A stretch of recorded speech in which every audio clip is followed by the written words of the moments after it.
Kita masih berbicara mengenai jiwa yang tenang. Pak Mario tadi sudah memberikan kepada kita mengenai yang harus kita lakukan ya. Yang pertama adalah ikhlas, yang kedua bersyukur, yang terakhir adalah memampukan diri. Pertanyaan saya kepada Pak Mario, ketika kita ingin menjadi pribadi yang lebih mampu, Pak, apakah ada batasan-batasan yang harus kita ketahui supaya kita tahu harus mengarah kemana dan sampai di mana?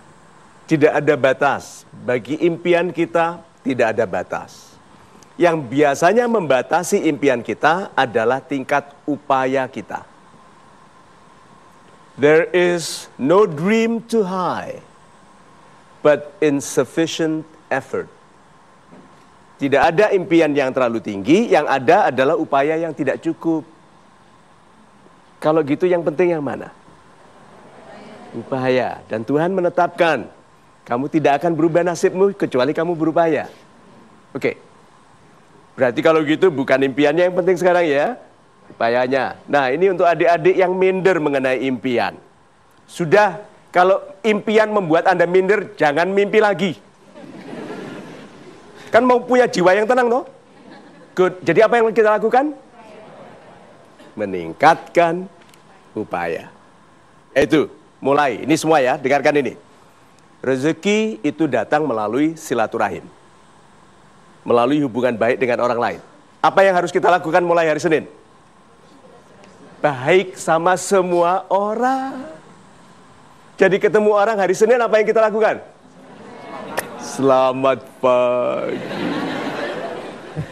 Iya toh?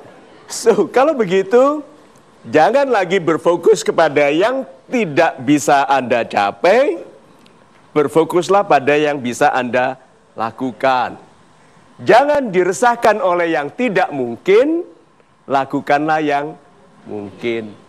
Itu. Super sekali. Kita akan masuk kepada kesimpulan dari Pak Mario.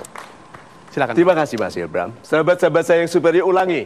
Apa 3 komponen pembentuk ketenangan jiwa? Ikhlas, bersyukur, memampukan diri. Itu. Kalau Anda ikhlas jadi orang kecil, saya heran. Tidak ada orang ikhlas jadi orang kecil. Kita itu dilahirkan sebagai khalifah. Di dalam setiap serat darah kita ada tugas-tugas kekhalifahan. Itu sebabnya kita marah dihina. Itu sebabnya kita marah dikesampingkan. Itu sebabnya kita senang nama kita disebut. Nama Anda siapa? Siapa? Bayu. Televisi nasional ya. Kamera sudah kita.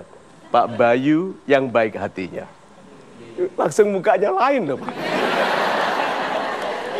Tuh, jangan menangis dulu, oke? Nah, itu tanda bahwa kita itu tahu diri kita penting. Anda itu bukan hanya penting bagi orang tua, bagi istri, bagi anak-anak. Anda itu penting bagi Tuhan. Saya ulangi ya, Anda itu penting bagi Tuhan. Itu sebabnya dalam sedih-sedihnya Anda tahu-tahu nyalakan TV, ada program yang menasehati. Ya toh? Sedih-sedihnya hati, buka laptop, lihat tulisan di Facebook yang menenangkan hati. Anda itu penting bagi Tuhan. Maka tugas Anda hanya meminta. Tuhanku, jadikanlah aku pribadi yang mudah untuk ikhlas. Untuk menerima semua ketetapanmu sebagai benar. Kemudian mudahkanlah aku untuk bersyukur. Menerima yang ada sebagai syarat untuk mencapai yang belum ada. Untuk melakukan yang sekarang mungkin, untuk mencapai yang tadinya tidak mungkin. Untuk melakukan yang sekarang mudah, supaya aku bisa melakukan yang tadinya aku pikir sulit. Dan itu semua, karena kita semua adalah khalifah dalam tugas kita masing-masing. Yuk kita mampukan diri, mulai tahu sedikit, bisa sedikit, kemudian tahu-tahu.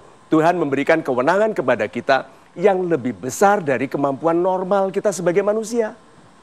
Ada orang-orang yang namanya dikuatkan, ada orang yang kata-katanya dikuatkan, wajahnya dikuatkan, ilmunya.